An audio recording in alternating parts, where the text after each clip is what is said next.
उत्तर प्रदेशमध्ये समाजवादी पक्ष आणि बहुजन समाज पक्ष यांच्यात आगामी लोकसभा निवडणुकीसाठी आघाडी करण्यात आली असून त्याच धर्तीवर महाराष्ट्रात देखील या दोन्ही पक्षांनी एकत्र येऊन राज्यातील संपूर्ण 48 लोकसभा मतदारसंघात निवडणूक लढवणार असल्याचं जाहीर केलंय।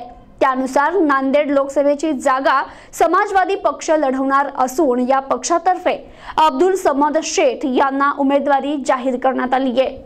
नांदेड लोकसभा मतदारसंघात अत्यंत चुरशीची लढत होण्याची शक्यता असून काँग्रेस, भाजप आणि बहुजन वंचित आघाडी पाठोपाठ आता समाजवादी पार्टी आणि बसपाच्या आघाडीनं लोकसभा निवडणुकीत उडी घेत आपला उमेदवार जाहीर केलाय। उत्तर प्रदेशच्या धर्तीवर महाराष्ट्रातही समाजवादी पार्टी आणि बहुजन समाज पक्षाची आघाडी झाली आहे। नांदेड लोकसभा मतदारसंघात समाजवादी पक्षाच्या वतीनं अब्दुल समद शेख यांना उमेदवारी देण्यात आली। याबाबत अधिक माहिती देण्यासाठी या दोन्ही पक्षांच्या वतीनं पत्रकार परिषद घेण्यात आली आणि यात समाजवादी पार्टीचे कार्याध्यक्ष सय्यद मोईन, बसपाचे नांदेड जिल्हाध्यक्ष मनीष कावडे, लोकसभा उमेदवार अब्दुल समद शेख यांसह पदाधिकारी उपस्थित होते। विकासाच्या मुद्द्यावर आणि सर्व समाजाला सोबत घेऊन लोकसभा निवडणुकीत उतरणार असल्याचं आणि आमची लढाई ही भाजपाशी राहणार असल्याचं सय्यद मोईन यांनी या पत्रकार परिषदेत सांगितलं।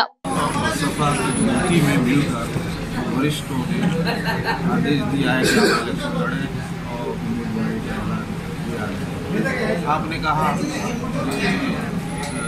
यहाँ वोट तोड़ने फोड़ने की बात की जा रही है। यहाँ हमारे नेता अबू आसिफ आजमी साहब एक सीट मांगा, जो लोग यहाँ के सेक्युलर पार्टी के रिप्रेजेंटेटिव आखिर तक एक सीट मांगा। सिर्फ एक सीट इसलिए नहीं दी गई कि वो मुस्लिम को देंगे और उनको एलर्जी है मुसलमानों से। 48 सीट दी है उन्होंने महाराष्ट्र में। मुझे बताइए आप उसमें से एक भी मुस्लिम सीट है क्या?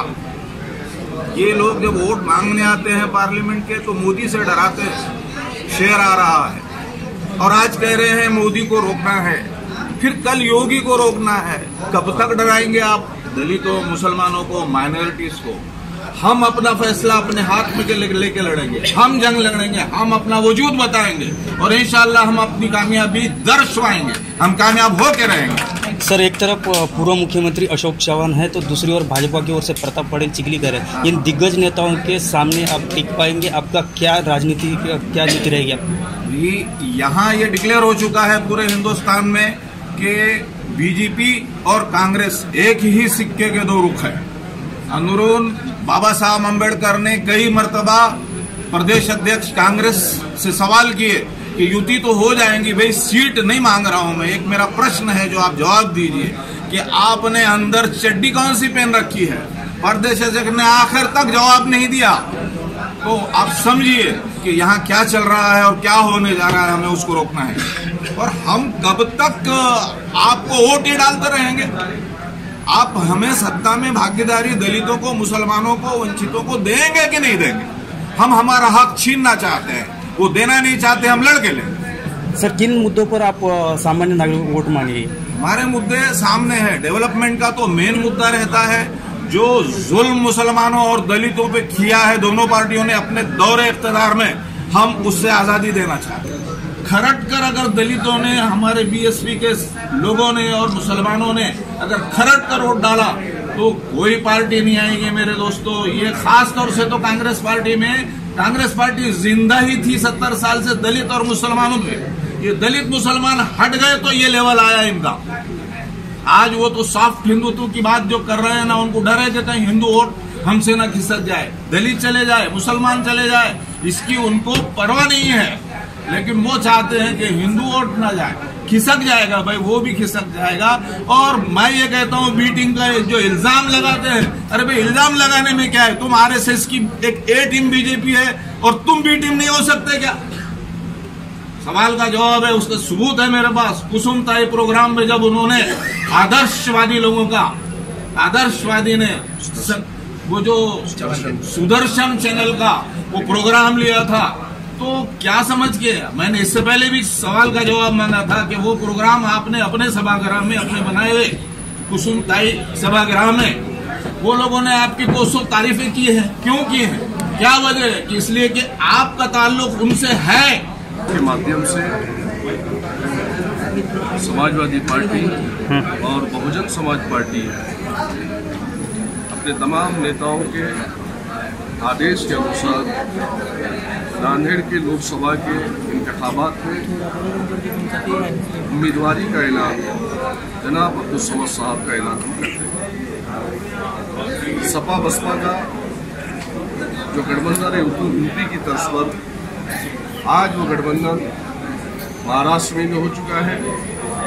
सपा बसपा के दोनों के कार्यकर्ताओं में एक खुशी की लहर है, एक जोश है, एक वलवला है कि जिस तरीके से उत्तर प्रदेश का एक इनकलाब उत्तर प्रदेश से शुरू होकर महाराष्ट्र और नांदेड़ तक पहुंचा है। यकीनन महाराष्ट्र की अवाम बड़ी खुश है और उत्तर प्रदेश की तर्ज पर महाराष्ट्र में अबू आसिम आज़मी साहब के नेतृत्व में और समाजवादी पार्टी के प्रेसिडेंट और बहुजन समाजवादी पार्टी के प्रेसिडेंट जनाब सुरेश साखरे साहब के नेतृत्व में हम लोग ये लड़ाई लड़ने जा रहे हैं और आने वाले पार्लिमानी इंतखाबात में यकीनन हमें उम्मीद है कि हमको जीत हासिल होगी। सर, पूरे महाराष्ट्र में कितने सीट आप दे रहे हो? एक नेता जो हमारे सबके सामने एक बड़ा आदर्श बन के खड़ा है और जो दूसरे नेता का आपने नाम लिया है वो आदर्शवादी है। अरे ये लोगों का तो ये खानदानी धंधा बन चुका है कि ये राजकारण में हमेशा ही सत्ता में रहेंगे। इनका ये बिजनेस है। इनको हमारे आम जनता से, आम आवाम से, गरीब लोगों से इनको कोई ताल्लुकात नहीं है। ये लोग इन्होंने अपना खानदानी धंधा बना के रखा है। ये लोग चाहते हैं कि हम हुकूमत करते रहे और गुलामों को गुलामी बनाते रहे। तो मैं यहाँ पे सपा बसपा का जो हमारा उम्मीदवार है, यहाँ पे सारे आवाम के एक बात जहन में आ चुकी है कि आज तक हमारे मुस्लिम भाइयों को कहीं पे भी सीट दे के उनके साथ में न्याय नहीं हुआ है। हमारे दलित भाइयों को साथ में उनको कभी भी उनके हकों की लड़ाई इन्होंने कभी भी नहीं लड़ी है। सिर्फ इनको आश्वासन दिया गया है, इनको धोखा दिया गया है। आज तक डेवलपमेंट के नाम पे इन्होंने सिर्फ हमारे साथ में, हमारे भावनाओं के साथ में सिर्फ इन्होंने खेल खेला है। तो सभी बहुजन समाज के लोग इनको आने वाले समय में बिल्कुल बहुजन समाज पार्टी और सपा के उम्मीदवार को चुन के इनको सबक सिखाएंगे, ऐसी मैं उम्मीद करूंगा। प्रतिनिधी संतोष देशमुख, NTV न्यूज मराठी, नांदेड।